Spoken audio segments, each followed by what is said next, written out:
So, with the Tyrone Mings situation, a couple of quotes that Steven Gerrard has come up subsequently and said is, he said that he will select Tyrone Mings again when he looks me in the eye and shows that he's ready to play. There are a couple of other things that he said in press conferences and when he was pressed about dropping Tyrone Mings, not just the captaincy from the starting 11 altogether and losing their opening game against Bournemouth 2-0. He was asked the question about Tyrone Mings and he said, essentially, he inherited Tyrone as a captain. And when I heard that, if that was about me, I think that would hurt me a little bit because I think I'd feel like I'm essentially airing to the world that I didn't think Tyrone Mings was my captain from the beginning, perhaps. It could be misinterpreted, though. You know, he could have just been saying, look, I inherited as a captain. I wanted to give him a chance, see who my captain was, and now I'm deciding it's John McGinn.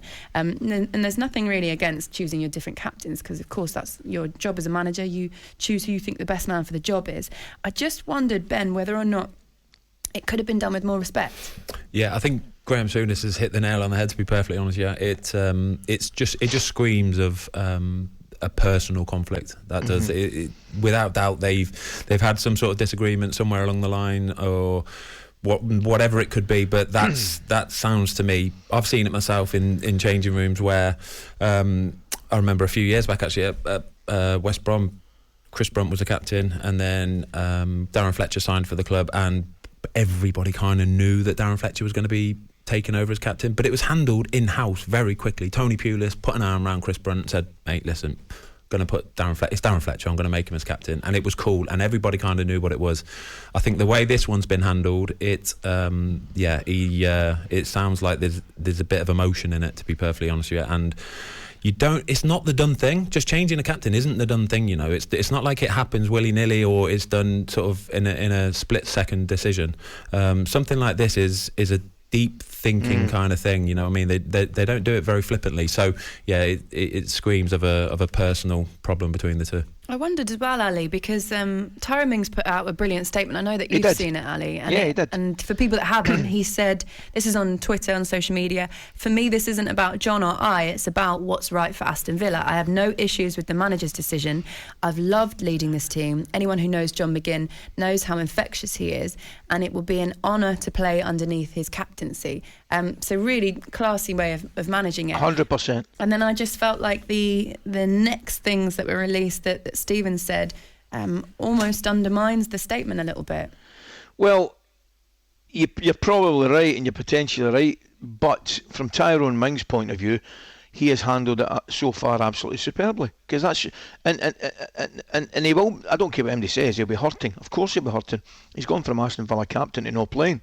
Never mind losing the captaincy. So he's got a fight in his hands to get back in the team. But if he continues and he handles the fight the way he handled that quote, then he's got a chance of getting back in the side and impressing Steven Gerrard. But there's clearly something happened, and Ben's right, because it's a massive decision. It's a massive decision to change your captain, because it can completely disrupt a dressing room, and it could cause one or two problems if you've not got a good squad of boys. Now, the quote, as you correctly said, from Tyrone Mings was superb, and I think he looks the type of character that will knuckle down and want to prove a lot of people wrong and get himself back in the team. And I think that's the attitude that he has to show. But it is one big decision to change your captain and leave him out the team, particularly when you lose your opening fixture. How hard is it to get back into a team in this kind of situation, Ben? Yeah, I think he's dealt with it the right way to start with. I think it's one of those where you can't go, you know, you see so many players just going on Twitter or Instagram and doing these silly cryptic kind of messages and pictures and posts and all that kind of stuff. Get your head down, just keep working hard. I'd say if Tyrone Mings seemed the kind of guy who wasn't a good captain or wasn't a good leader, then I could understand it. But from everything I've heard about Tyrone Mings, he is that guy. He's professional, he works hard, he gets his head down, he does it properly, he's a leader. So that's why it makes me think there has to be a personal altogether. I've played under plenty of captains, and for me, I want my captain to be somebody who's a leader, somebody who if I do something wrong, he will happily pull me out for it. Someone like Troy Deeney, someone like Gary Neville, Stephen Carr when I was at Birmingham, those kind of guys who you're almost a little bit scared of because it keeps you on your edge. It keeps you on your toes and always doing the right thing. talkSPORT Breakfast with Laura Woods, Monday to Wednesday mornings 6 till 10 on AM, on DAB, via the talkSPORT app and on your smart speaker. talkSPORT.